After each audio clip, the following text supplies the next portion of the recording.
Bon, ben écoutez, on vous remercie d'être resté avec nous. Puis pour les nouveaux, d'embarquer. Vous allez voir, vous ennuierez pas. C'est quasiment la longueur d'un épisode régulier avec...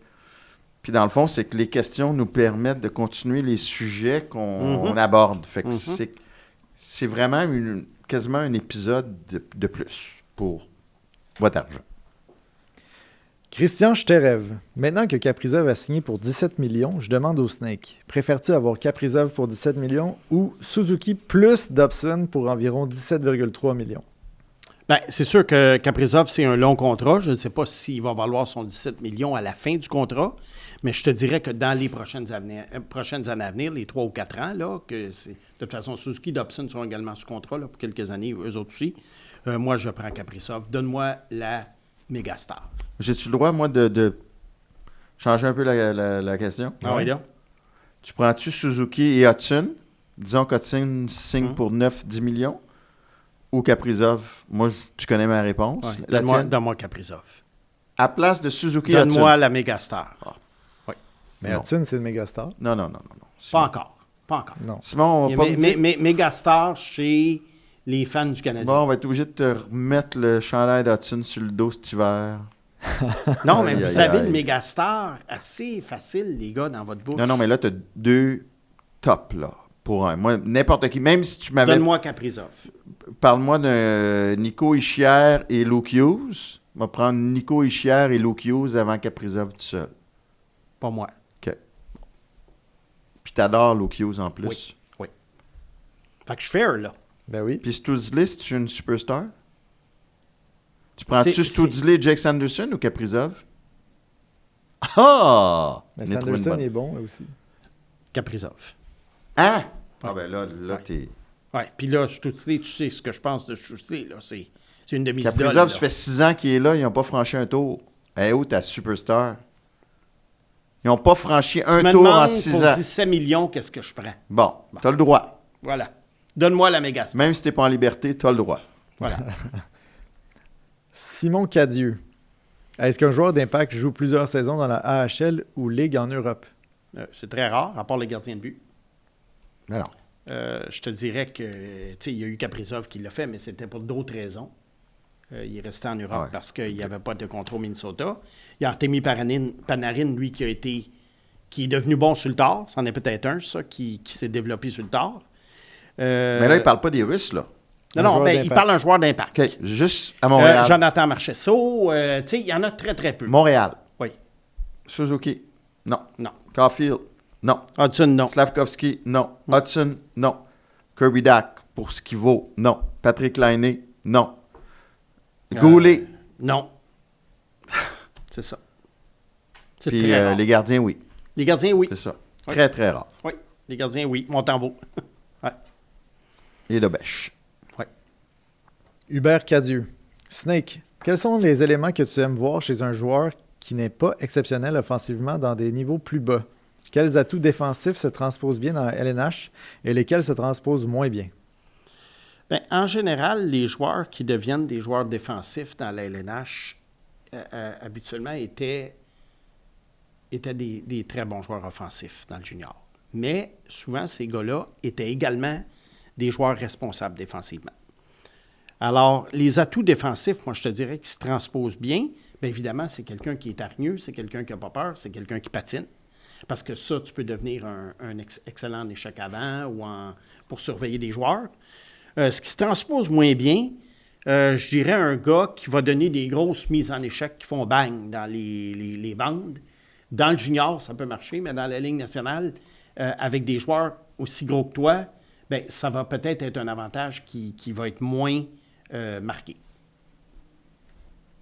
François Jeté.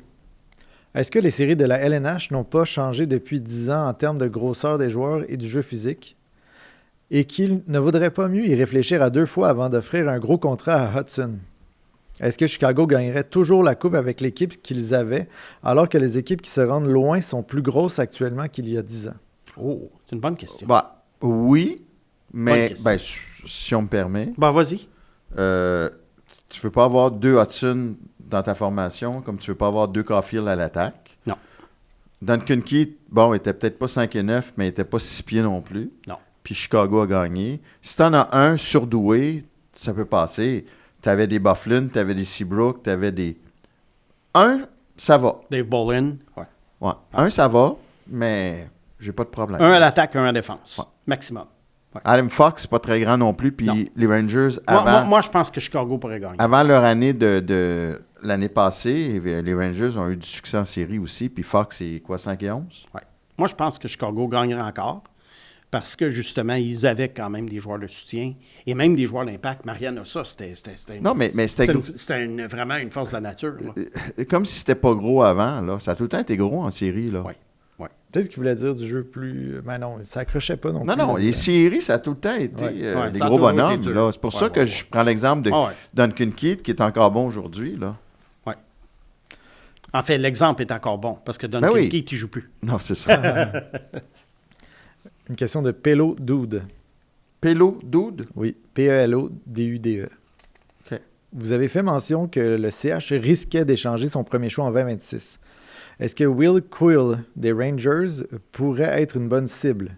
Il semble cadré dans les orientations de la direction de vouloir grossir le club et il pourrait être un bon tireur pour les fabricants de jeux comme Dove et Hudson. Bon. Je peux-tu... Ouais. Oui, bien, juste pour situer, là, Will Cooley, il reste 2 ans de contrat avant de devenir agent libre avec compensation. Puis il cadre bien dans les plans des Rangers de New York. C'est ça. C'est ça l'affaire. C'est ça l'affaire. Tu sais, puis c'est correct là, comme question. Puis Ouais. C'est une bonne cible. Ça nous montre que tu as fait tes devoirs, mon ami. Ben oui. Mais Ben oui. il va bien, là. Fait que c'est sûr que l'équipe veut pas l'échanger. Non, mais c'est sûr que ça serait une Tout bonne le monde cible. en veut des gros bonhommes Ouais, qui ont du talent à l'attaque. Ouais. Alexandre Laporte. J'aimerais avoir l'opinion de Simon sur Harrison Bruniquet et Sergei Murashov des Pingouins, car je trouve que ce sont 2 prospects qui passent sous le radar. OK. Juste une seconde. Oui. Continuez les questions. Le plus de questions avec des noms de joueurs compliqués, on aime ça. Oui. Harrison Brunick, qui a 19 ans, il semblerait qu'il va faire l'équipe à Pittsburgh. Oui? Oui. Alors, c'est quand même une certaine surprise. Même si c'est un bon joueur junior, il n'y en demeure pas moins que souvent, il a passé devant bien des gars repêchés avant lui. Et ton petit Kendall aussi commence l'année à Pittsburgh. Oui, Ben Kendall, que je voyais beaucoup plus haut que certains, Au et centre, que Pittsburgh a repêché beaucoup 11e. plus haut que bien des gens croyaient. Alors, je ne sais pas s'il va faire 9 matchs ou plus. Oui, mais quand même, il est encore là, à 18 ans. Brunick, c'est un gars qui de 6 pieds 3, qui est assez habile, il est fort comme un cheval. Moi, je pense que ça peut être un défenseur peut-être de 2e paire éventuellement. Il n'a pas toujours une bonne vision du jeu, alors c'est peut-être ça qui l'empêcherait d'être un top, là. Pour ce qui est de Murashov, le gardien de but, il a 21 ans. Il a joué dans la Ligue américaine et la East Coast League l'année passée. Il a bien fait, mais les gardiens de but, j'ai de la misère à me prononcer. Puis surtout que là, il s'en va dans un four à Pittsburgh. Il s'en va dans la fosse au lion, là. C'est-tu de la sorcellerie? Les gardiens de but, pas mal. T'es de la sorcellerie. Pas mal. Vincent Fréchette. Qui sont les espoirs à surveiller dans la LHGMQ cette année? Bien, il y en a 5 pour le prochain repêchage qui sont à surveiller. En fait, il y en a plus que 5, mais moi, je vais lui en nommer 5. Là, les principaux en ce moment qui se démarquent. Il y a évidemment le défenseur Xavier Villeneuve pour Boisbriand, dont le surnom à l'Arena est devenu Lane Villeneuve. Ah, bon. Parce qu'il fait beaucoup de gestes qui ressemblent à ceux de Lane Hudson. Oliver Smyrniaks, qui joue pour Saint John, un joueur européen qui était dans les USHL l'année passée et qui avait été très bon au championnat junior pour la Lettonie. Lui, ça devrait être un choix quand même, peut-être de première ronde. Lars Steiner, qui jouait à Rouen-Aranda l'an dernier, très bonne saison, encore là cette année, il est très bien parti. Un autre possible choix de première ronde. Victoriaville, Yegor Shilov, qui est parti sur les chapeaux de roue en début de saison.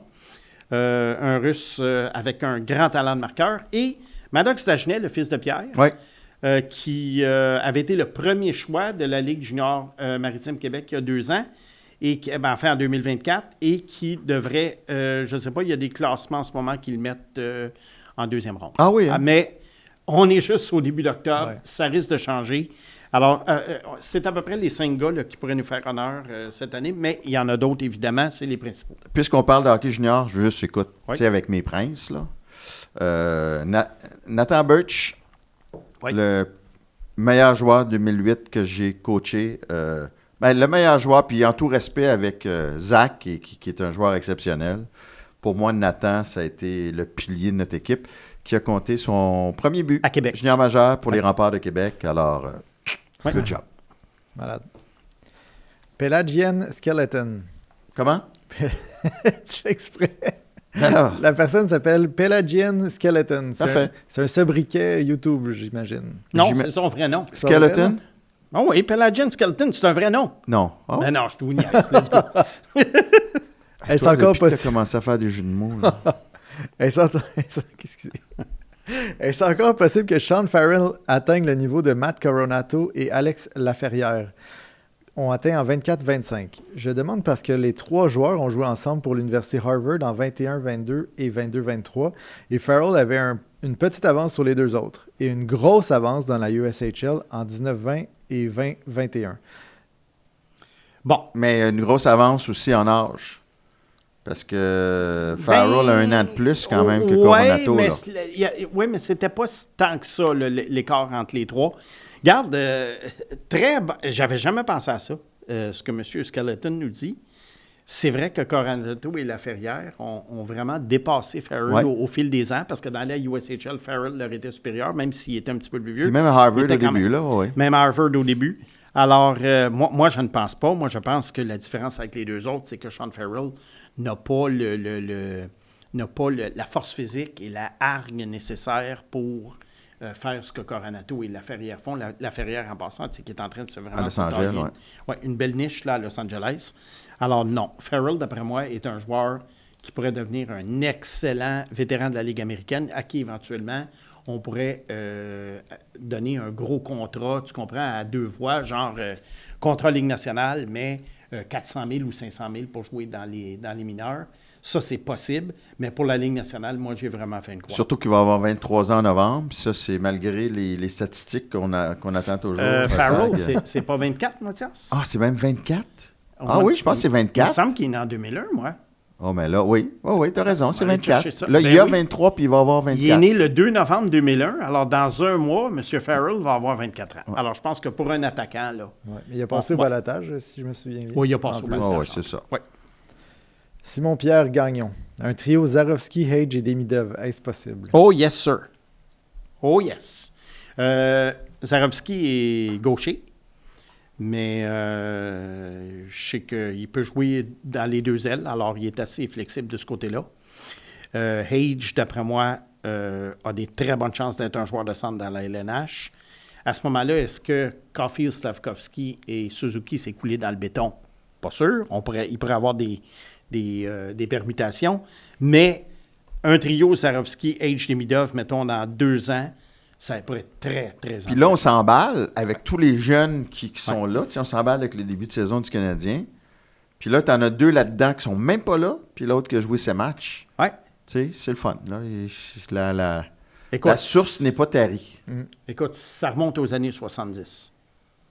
De voir des jeunes arriver puis de dire « Ah, eux autres vont peut-être jouer. » Tu sais, dans le temps, là, je parle aux gens là, pas mal plus vieux, là. Tu sais, des gens, on disait « Ah, Pierre Mondeau arrive. Ah, je sais pas moi, Mario Tremblay arrive. » Là, qui tu disais depuis 30 ans qui arrive? Qui, Hey. là? Guillaume Latendresse. Hey, Oui. Mais tu sais, c'est far and few between, là. Pag, le fait fan. Tant qu'il parle du billet. Hey, s'il y en a un qui n'est pas Le fan... fait fan. Je me suis fait traiter d'anti-fan à peu près 10 000 fois depuis 15 ans. Non, mais là, regarde, toi, tu dis ce que tu vois. Oui. Puis là, je le vois, parce que pendant au moins une décennie, je pensais que tu détestais profondément le Canadien. Puis finalement, je pense que tu détestais Trevor Timmins. Mais ça, c'est Non, une je autre détestais histoire. pas Trevor Timmins. Je n'aimais pas son travail. Ouais. Mais là, Puis je j'aimais vois- pas le travail de Bergevin non plus. C'est tout. C'est juste ça. Hey, t'imagines le show, là, on arrive avec son pyjama du Canadien. Ça doit se vendre pour adultes. Non, là, par exemple, là, on capote pas, là. Puis ils en ont des Sharks, peut-être. Ça serait une belle idée cadeau, en tout cas. Non. Ouais, on va donner l'adresse. moi, Envoyez là, vos pyjamas. Non, c'est que moi, je demeure objectif et tu sais. Alors, quand Non, j'arrive et puis que je dis que je capote sur Zarovski, bien, j'ai de la crédibilité parce que je suis également capable de dire que lui est pas bon, lui est pas bon, lui est pas bon. Mais là, les Right? années 70, Mais là, je c'est fais beau. pas juste... Ben non, mais J'ai c'est les yeux pleins d'eau. ben non, mais Mathias, regarde, bon, à un moment donné... Il y a un petit pas si Garde. tu fais traiter de Non, fefan. mais regarde, à un moment donné, c'est sûr qu'à l'époque, Serge Savard, il y a eu des bons jeunes qui sont Ouais. arrivés. Il faut être honnête, là, les Stéphane Richer, Claude Lemieux Ouais, et compagnie sont arrivés. Alors, je te dirais, on va remonter aux années 80. Ah, tiens. Mais Il veut vraiment pas son pyjama. Mais vraiment, pré-Régent Hall, pré-Marc Bergevin, pré-Bob Guény, là. Ouais. Bon. Moi, j'aimais mieux les années 70. Passons. Mais il y en a eu, là. Tu mais couperas- je comprends ce que tu veux dire. coupe les années 80. Ok. Aïe, aïe, aïe. Alec Vincent. J'ai toujours préféré Demidov à Mishkov, mais ça me fait rire comment on est passé de Mishkov et Demidov sont très proches l'un de l'autre. À Demidov est dans une classe à part tellement supérieure, pour pratiquement aucune raison que le hype médiatique. Rien n'a changé depuis 4 mois, autre qu'un match des recrues insignifiant, et pourtant les discours ont complètement basculé. Mishkov, ils l'ont largué dans un club de fond de classement à Sochi. Demidov, ils l'ont gardé dans une grosse équipe à Saint-Pétersbourg, puis il a produit. C'est ça, là. Il y avait déjà un hype, on le savait déjà, là. Puis là, c'est en KHL. Ils l'ont vu, ils n'en voulaient pas de Mishkov, qui s'enlève rien à ses habiletés. Non, mais c'est pas Puis ça qu'Alec Demidov, dit. ils l'ont gardé. C'est pas ça qu'Alec dit. Lui, il parle depuis 4 mois. Mishkov... Non, mais on l'a tout le Ça Mais- fait pas depuis Mishkov- 4 mois, mais- ça a tout le temps été ça. Non, non, mais Mishkov a 60 quelques points dans la Ligue nationale. Puis c'est vrai qu'on est... Ah, Demidov est 100 fois meilleur. Oui, mais ça fait pas 4 mois qu'on le dit que Demidov... Ça fait depuis le début qu'on dit que Demidov a un bien plus gros potentiel depuis que le Mishkov. début, depuis octobre dernier. 1 an. Ben, depuis qu'il a produit Non, son depuis année. qu'il a été repêché Ben par oui. le Canadien. Parce que, imagine l'inverse. Là. Mishkov est repêché Ouais, par mais le c'est là Canadien. qu'il a débloqué. Puis Demidov est repêché par Columbus. Tout le monde dirait que Mishkov est meilleur ici. Pas nécessairement. Ben, Non, pas si... Ouais. Pas si les replis sont tu sais, pas il y a demeure adéquats. pour moi, là, que, tu sais, que Mishkov, regarde, il y a 1 an de plus et il y a une saison de plus. Ouais, Alors, le Mishkov de l'an dernier doit être comparé au Demidov de cette année. absolument. Et le Demidov de l'an prochain va être comparé au Mishkov de cette année. On fait ça pendant quelques années, Ah ouais. jusqu'à ce qu'à un moment donné, l'écart d'âge n'ait plus À d'impact. 35 ans. Non, dans le cas avec toi, Kotkaniemi puis Brady Tkachuk, ça dure encore. Non. Kotkaniemi, tu sais que j'ai lancé la serviette, c'est par en arrière la technique. J'ai lancé la serviette il y a 1 an et demi. Oui, 1 an et demi. Moi, je l'avais lancé il y a 5-6 ans. Fait qu'en Ouais, tout cas, mais tu avais lancé la serviette avec Lane Hudson après 1 mois, puis regarde, fait que fais attention, là. Attaque-moi pas trop fort. Oui, ça... Attention, ça dérape. Je peux pas le dropper encore. Ça fait 2 en 2 semaines. non, continue, Pac. Oui, continue, Il est Bag. fatigué. Gilles Crit. Gilles Crit? Oui, ou Crites. Pardon, monsieur Crit. Mais, Simon... pardon, Gilles, au cas, là. Oui, voilà. Simon mentionne souvent que de bien gérer la masse salariale d'une équipe, notamment en minimisant le salaire alloué aux joueurs de 4e trio et 3e paire de défenseurs, car ce type de joueur se trouvant facilement le 1er juillet. Le tout dans le but d'investir davantage d'argent dans des joueurs de premier plan. Ma question, ne sous-estimons pas trop l'impact que peut apporter un solide 5e et 6e défenseur. Ils sont souvent associés à un rôle défensif et robuste, mais leur utilité va souvent au-delà de cela. Ben moi, je pense que les 5e, 6e défenseurs, c'est important dans le sens que, théoriquement, c'est le maillon faible de ton équipe. C'est normal, tu sais. Mais il ne faut pas que ce maillon-là soit trop faible. Alors, dans ce sens-là, oui, c'est important parce qu'une paire de défenseurs qui est pourrie, puis même s'il joue 10-12 minutes par match, c'est 12 minutes où le coach adverse, surtout à domicile, va s'en donner à cœur joie dans ses confrontations de trio. Bon. Ceci étant dit, je pense que j'essaie de l'expliquer souvent, puis peut-être que je l'explique mal, mais j'ai jamais minimisé l'importance de ces joueurs-là. C'est juste que je trouve que ce sont des joueurs qui sont moins difficiles à trouver que les gros joueurs d'impact. Oui, ça requiert peut-être un petit peu plus de pif. Oui, ça requiert peut-être un petit peu de chance aussi. Mais c'est ça. C'est pas l'idée de minimiser leur impact. C'est que je minimise la difficulté de les trouver. C'est ce qu'on expliquait dans l'épisode régulier, d'ailleurs. Voilà. Renaud Hamès. Je pense que vous êtes tous les deux dans une position extraordinaire pour nous expliquer comment les clubs juniors préparent leurs joueurs de 17-18 pendant leur année de repêchage. Par exemple, les Knights de London ont énormément de joueurs repêchés. Ont-ils une formule qui permette à leurs jeunes de mieux se faire valoir auprès des recruteurs? Moi, je vais te dire qu'une équipe junior, c'est une entité complètement indépendante. de la Ligue nationale dans le sens... Oui, il y a une collaboration avec la Ligue nationale, un coup que les joueurs sont repêchés et tout. Mais si tu prends l'exemple des Knights de London, je m'en vais les voir en Coupe Mémoriale l'année passée, ils avaient un joueur que je ne détestais pas, c'était Noah Reid, un joueur de 17 ans. Mais Noah Reid, là, il a fait quelques présences sur la patinoire dans toute la Coupe et c'était le cheerleader de son équipe sur le banc. Il a été sélectionné finalement. Mais est-ce que Noah Reid, on s'est dit, on va le montrer, on va le mettre en vitrine durant la Coupe Mémoriale pour lui permettre d'être mieux repêché? Non, London s'est dit, on y va avec nos 19 ans puis on gagne la Coupe. Puis, j'ai déjà raconté, quand j'étais allé en reportage, d'abord pour aller voir McDavid à Érié, la fois où, à 1 heure d'arrivée à destination, le relationniste me dit qu'il s'est cassé le doigt et il ne jouera pas. Ouais. Mais après, je passais par London pour aller voir McCarron. Ouais. J'ai vu la pratique de Dale Hunter. Quelle perte de temps, aller voir McCarron. Ben, Continue. Non, mais justement, c'était pas une perte de temps finalement. Ça, Non. oui. Qu'est-ce que tu as vu? J'ai jamais vu une pratique comme ça. Oui. L'intensité, la vitesse d'exécution des entraînements de Dale Hunter, pour un club junior, j'étais assommé. Et là, j'ai compris pourquoi il développait autant de joueurs pour la Ligue nationale. Ces entraînements sont de toute beauté. Alors, vois-tu, ça répond à la question, mais ces entraînements-là ne sont pas faits dans le but d'envoyer un joueur de 17 ans à la Ligue nationale. C'est parce que lui C'est opère comme ça. C'est une formule extraordinaire. Puis McCarron, je l'ai, ça. comme je vous dis, pour ceux qui sentent que je répète, je l'ai déjà raconté une fois. McCarron, il dit les premières semaines, je ne suivais pas, là, ça allait trop vite. En Je suis pratique. pas encore bien. Ben, écoute, à sa défense, il est dans la Ligue nationale. Ben oui. Ouais, oui. Avec Ben oui. Nashville sur C'est un incroyable. quatrième trio. Il C'est joue ses incroyable. 13, 14. Tu sais, C'est incroyable. excuse-moi l'expression, là. Jouer dans le show, là, Ben oui. faut le faire. C'est extraordinaire. Mais il est arrivé là puis s'est dit tabarnouche, je suis pas. Mm. Puis il arrivait des États-Unis. Oui. Nicolas Bourbonnais. Qui? Nicolas.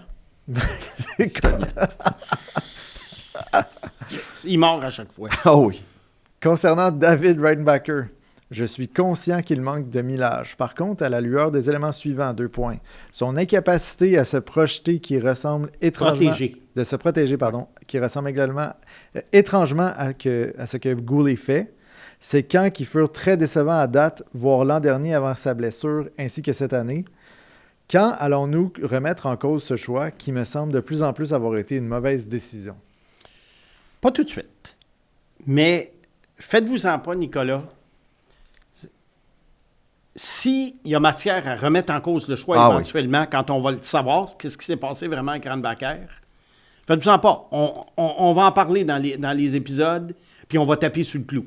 C'est juste qu'en ce moment, Reinbacher a 21 ans et est-ce qu'il est malchanceux? Est-ce qu'il est enclin aux blessures? Est-ce que ça existe, ça, être enclin aux blessures?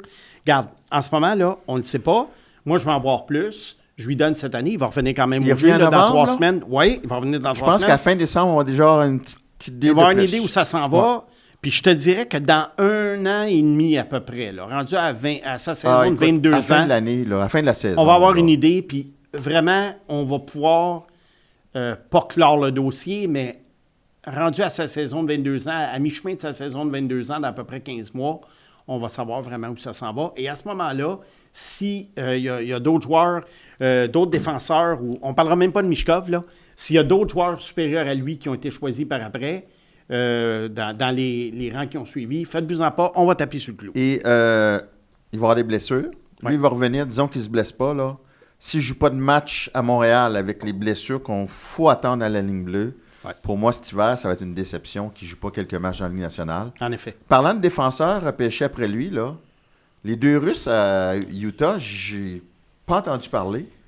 Ils ne sont pas dans formation. Il y a Bout qui est 11e total, puis Simachev 6e total Je pense que le plan au départ était de les envoyer dans la Ligue américaine pour qu'ils s'acclimatent. Moi, j'ai regardé les alignements. Tu vois, je regarde l'alignement de M. Bourbonnais de... Oui. Alors, tu vois, les messieurs Butt et... Bon, Simachev est encore dans l'alignement, mais là, on a 8 défenseurs. OK. Et il y a Valimaki qui est blessé, un 9e.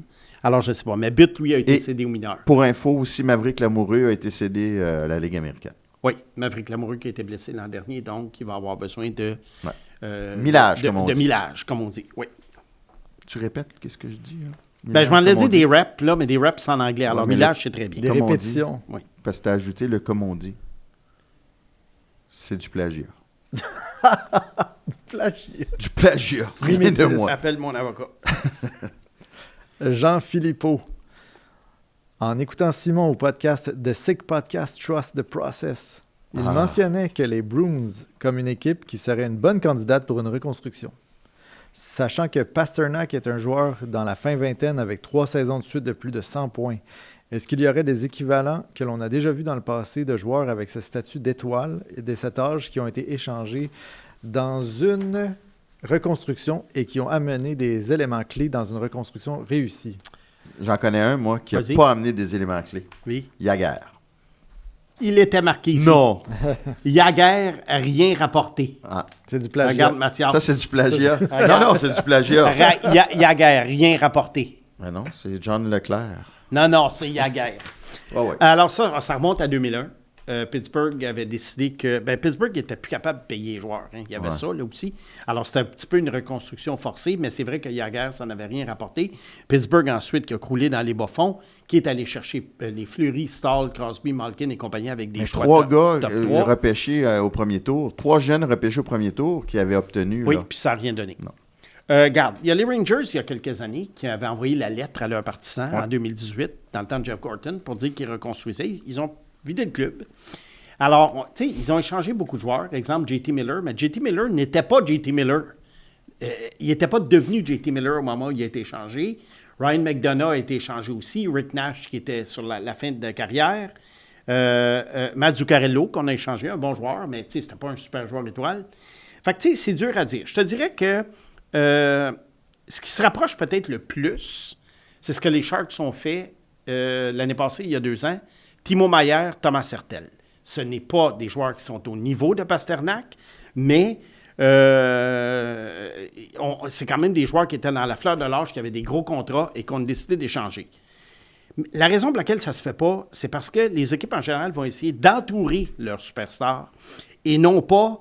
Et ils vont préférer couler avec lui plutôt que de l'échanger. Alors, Pasternak, là, les Bruins vont peut-être couler avec lui jusqu'à ce qu'à un moment donné, sa valeur soit très minime, plutôt que de dire, OK, là, on a été hors des séries, on a quelques jeunes qui s'en viennent, Zellers, Higgins, compagnie, mais c'est pas assez, il faut vraiment donner un coup de barre, et là, on laisse aller Pasternak. Mais ils le feront pas. Mais il y a des exemples positifs de joueurs dans la force de l'âge qui te rapportent des gars des jeunes qui deviennent des centres numéro 1 de 89, 90 points. Ça arrive. Ton idole, C'est-à-dire? Marc Bergevin. Ah, Pacioretty contre... Pacioretty pour Suzuki. Non, mais Oui. incroyable Ouais, pareil. C'est mais peut-être... On n'a pas le réflexe en Ah oui. premier de penser à ça, mais trouvez-en, les gars. Tu regardes ce que Yaguer a rapporté, Oui. ce que les autres ont rapporté. Et ça, c'est vrai ce que tu dis, Mathias, parce que je pense que l'année passée, on en avait parlé. On essayait de trouver des espoirs de premier plan qui Ouais. avaient été échangés. Puis on pensait tout de suite à Philippe Forsberg, Ouais. mais il n'y en avait pas beaucoup d'autres. Non, puis je le sais. Puis Martin Lapointe l'avait dit. Je pense que Marc Bergevin va lui en vouloir à la blague. Là. Ils avaient demandé qu'au des glaces, mais regarde, le résultat, c'est Suzuki. Puis ça faisait Ouais. partie du jeu des négociations. Je pense que toutes les équipes auraient demandé qu'au des glaces avant Suzuki Oui, à l'époque, à cette oui. période-là. À l'époque, Ça oui. arrive, là, Oui. des changements dans le développement puis des surprises. Ça arrive. Il a eu Suzuki, Tatar qui a bouché un trou et un choix de deuxième tour. Côte des Glaces, joueur de la Ligue de l'Ouest qui avait des grosses stats. Oui.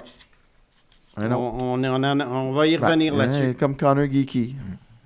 Pas réussi à percer le plafond de verre. Connor Geeky, il va jouer à Tampa cette année. Il a été renvoyé dans la Ligue américaine. Là. Non. Non? Ben non. Il n'est pas dans formation régulière. Ben, Es-tu blessé? moi, je l'ai vu sur... Moi, j'ai fait la Attends. NHL Lines hier, puis il Oui, n'était mais pas moi, dans je les suis 12. sur Puckpedia. OK. Excellent site, hein, puckpedia.com. Ben là, si ça fait ton affaire. Puis Connor Geeky est là. Sur quel trio? Ben, il n'y a pas de trio. Non, mais il est regarde là. les trios, je ne suis pas Ben sûr non, mais qu'il va jouer le premier match. Je m'en fous des trios, là. Ils ont gardé 13 attaquants. Tu vas me dire qu'il va être le 13e? Peut-être. Continue, Pac. Oui, continue, Pag. Lou J. Le Snake parle souvent des caractéristiques transposables dans le show. Entre deux joueurs qui produisent dans le junior ou même dans la LAH, quelles sont selon vous les 3 qualités essentielles qui vont faire en sorte que l'on réussit sa transition dans la LNH alors que l'autre n'y parvient pas? Ben, la vitesse d'exécution, c'est souvent ça qui va faire la différence entre un bon joueur de la LAH et un joueur de la LNH régulier. Je dirais également le sens du jeu. Si tu peux toujours t'en tirer avec un sens du jeu plus ou moins adéquat. Dans la Ligue nationale, c'est extrêmement difficile. Alors, c'est les deux auxquels je pense. Peut-être qu'on pourrait ajouter une troisième, la force physique. Ouais. Parce que c'est quand même des exceptions, les joueurs, les petits joueurs qui produisent. Je pense que la vitesse d'exécution, c'est vraiment l'élément c'est ça l'élément. le plus important. Et si tu as une bonne vitesse d'exécution, généralement, ben, tu as un bon sens du jeu. Parce que ta vitesse d'exécution, tu as lu le jeu. Ben, New Hook, ce serait l'argument contraire, mais je comprends. Non, Ouais. pas nécessairement. Ouais, Il patine vite, oui, mais ça ne veut pas dire qu'il exécute vite. c'est vrai. Quand tu exécutes vite, c'est que tu as pris ton information et tu sais où ça va la rondelle quand tu l'as. Et tu exécutes vite. Depuis une couple d'années, le meilleur joueur de la Ligue américaine a été Andrew Poturalski, qui a joué à San Jose l'an dernier. Ils l'ont rappelé pour quelques matchs. Poturalski, dans la Ligue américaine, là, c'était Wayne Gretzky. Il est arrivé à San Jose et le problème, il était là. San Jose en la plus. vitesse d'exécution. Oui, aux Sharks. Et puis, Poturalski, d'ailleurs, qui a demandé aux Sharks de libérer, qui est rendu en Europe en ce moment. Bon. Parce que lui, il voyait qu'il était vraiment un joueur de la Ligue américaine et il a probablement chance de faire plus d'argent en Europe, ce qui arrive souvent à ce type de joueur-là. Ça sera une bonne question pour Pag, ça, la semaine prochaine. Mais je vais sortir des Non, pour études. prononcer le nom de... Ok. Poturalski. Ouais. Mathieu, J'aimerais ça, j'en rêve. Mathieu Rivet. Quelle équipe de la division centrale ratera les équipes? Les séries. Les séries, Oui, oui. c'est ça. Il est écrit équipe, pardon. Outre Nashville et Chicago. Ben, écoute, il nous donne le choix entre Minnesota, Winnipeg, Utah, Dallas et Saint-Louis. Hein? Oui. Parce qu'il y en T'en a, as- il y en a combien une... t'en as nommé, là? Regarde, il y a... Tu viens d'en nommer combien, là? Quatre. Minnesota? Oui, et il y a Colorado également. Alors, ça fait 6. Fait que c'est sûr qu'il y en a une qui rate, là. C'est sûr qu'il y en a une qui rate. Parce Peut-être que- 2, peut-être 3, mais c'est sûr qu'il y en Non, a mais une. parce qu'avec le quatrième as... Oui, ils peuvent en avoir Il y en a cinq. même une de trop là-dedans, là. ben, ils peuvent en avoir 5.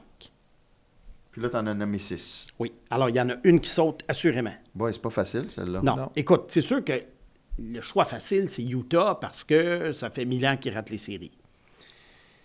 Mais Ouais, il faut bon, faire cette des année. choix difficiles. Alors, je pense pas que ce soit Minnesota, je pense pas que ce soit Winnipeg, puis je pense pas que ce soit Dallas ni Colorado. Alors, j'hésite en Saint-Louis et Utah, puis je te dirais, c'est plate parce que je les aime, Saint-Louis. Je pense que c'est Saint-Louis qui va manquer ici. Puis Winnipeg peut pas casser? Pas au point de rater les séries. Non? Non. Pourrait casser graduellement, Parce que mais j'aime pas au bien point de Jimmy rater les séries. Montgomery, moi. Puis il y a un bon mélange de vétérans. Mais puis il de y a jeunes. Logan Mailloux à la défense, qui devrait Ouais, coûter mais- quelques matchs. Ouais, mais combien de temps? Ben, il va coûter 3-4 matchs avant de retourner dans la Ligue américaine. Puis ça va faire la différence entre faire les séries ou pas. Je suis moitié sérieux, moitié moqueur, là. C'est mi-sérieux, mi-joke, là. Mais je pense que... Regarde, comme je t'ai dit, le choix facile, c'est Utah, mais entre Utah et Saint-Louis, je Les pense que c'est blessures, Saint-Louis. ça va être l'ingrédient. Oui, clé c'est là-dedans. ça, c'est ça. C'est parce Toi, que- là, t'es obligé, là. Et les Bucks, s'ils se blessent, c'est fini pour les Jets. Là, K.O., là, qui nous traite tellement bien, là, Ouais. puis qu'il y a quand même des... Ce serait le fun de faire. Si jamais Mailloux fait 40 points dans la Ligue Un nationale cette chandail des année, Blues de Mailloux. à la place à côté d'Hudson. Ben, là. comme j'avais fait pour Hudson l'année passée. Ouais. Mais pas besoin de le porter parce que moi aussi, je suis comme toi, là. Puis on n'a pas besoin de leur Non, demander non, deux non, chandails. non, non, On je peut le vais mettre- le porter là, de dos, puis tu prendras Ben, une moi, je photo. vais le porter, moi aussi. Ben, c'est ça. Il est beau en Titi, le chandail. Je porte le Dieu. Oui, moi mais aussi. tu n'as pas été aussi violent dans tes propos. Ah oui, je porte l'audio, Ah moi oui. aussi. C'est un jeu de porter. OK, go, let's go. Let's go. Maxime C. Est-ce que les Canadiens ont assez de profondeur pour remplacer les joueurs blessés? Non. N'importe quel. Il n'y a pas d'équipe qui a assez de profondeur pour remplacer les blessés qu'un Bon plafond point. salarial. Bon point. Bon point. Mais tu vois que le Canadien a une bonne défense quand Alex Carrier est rendu sur une troisième paire. En effet. Martin Desgagnés. Le Snake a déjà mentionné que malgré sa passion pour les reconstructions, les équipes ne peuvent pas toutes reconstruire en même temps, sinon la valeur est diluée. Avec le plafond qui augmente de façon exponentielle et les équipes qui ont leur propre masse salariale à l'interne, pourrait-on voir le retour des équipes avantagées parce qu'elles sont riches et une importance moins grande au repêchage? Bien, l'histoire des équipes riches, c'est que, je le dis souvent, on en a parlé dans l'épisode régulier, le 1er juillet, il n'y a pas une avalanche de joueurs vedettes qui sont disponibles. Tu sais, au baseball, il y en a énormément. Tu peux avoir un bon 10-15 joueurs que tu dis, OK, eux autres, bon, ils vont signer, c'est sûr, des mauvais contrats, mais à court terme, c'est des gars qui... Tu sais, il y a plus de stars établis. Ouais.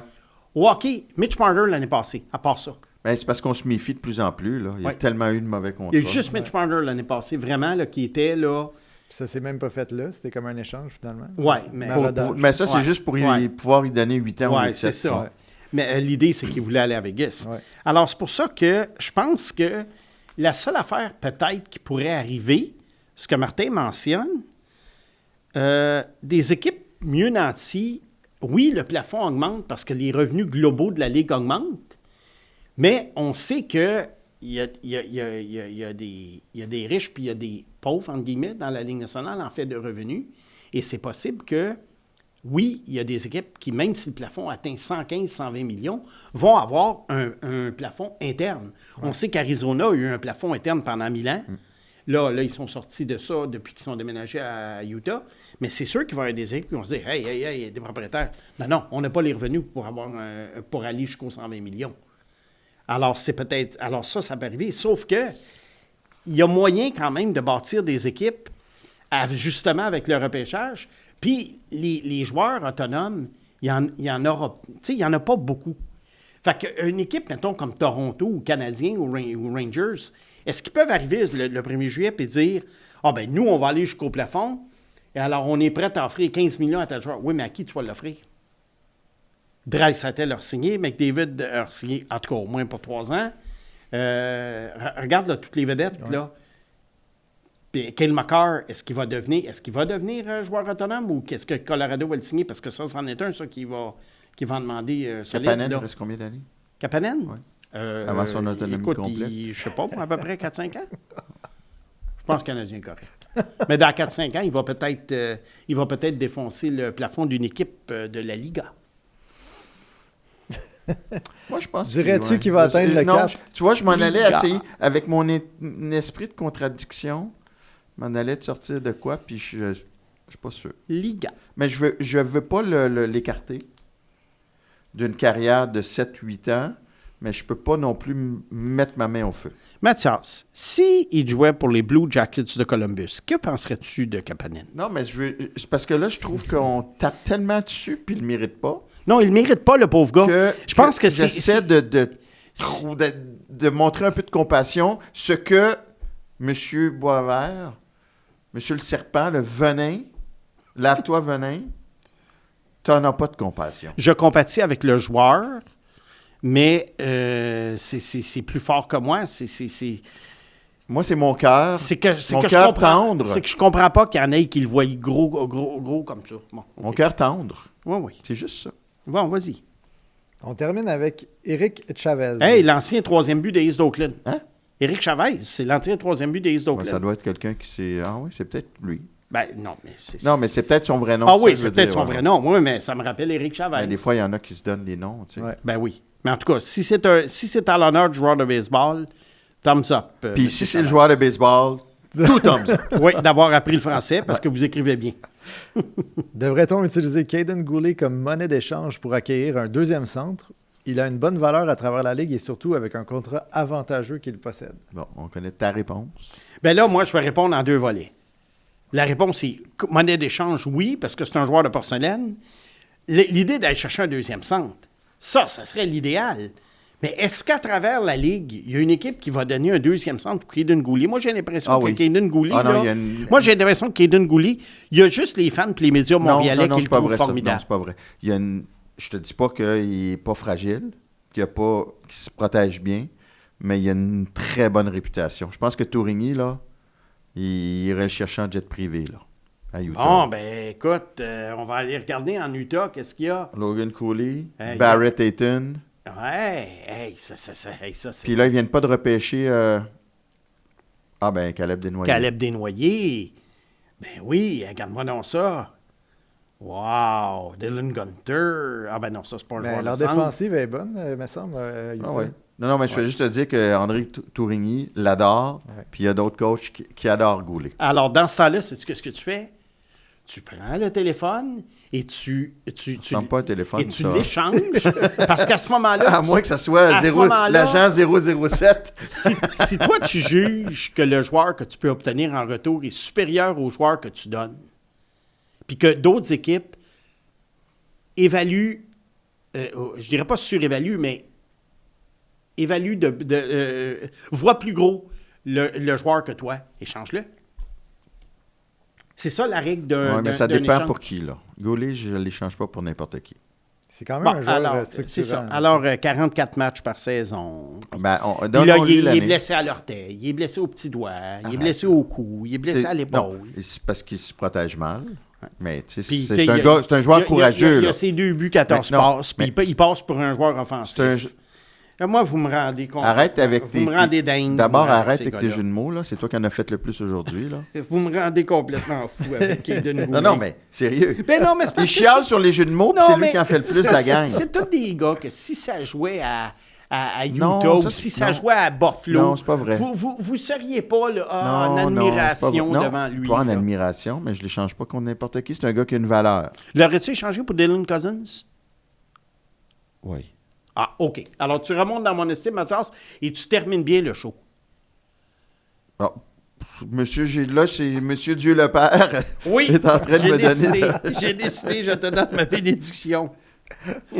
Bon, ben écoute, je te bénis, mon père aussi. Puis toi, moi, je le garde. Hey, bonne semaine, puis on se revoit dans une semaine. Salut tout le monde. Bye. Salut.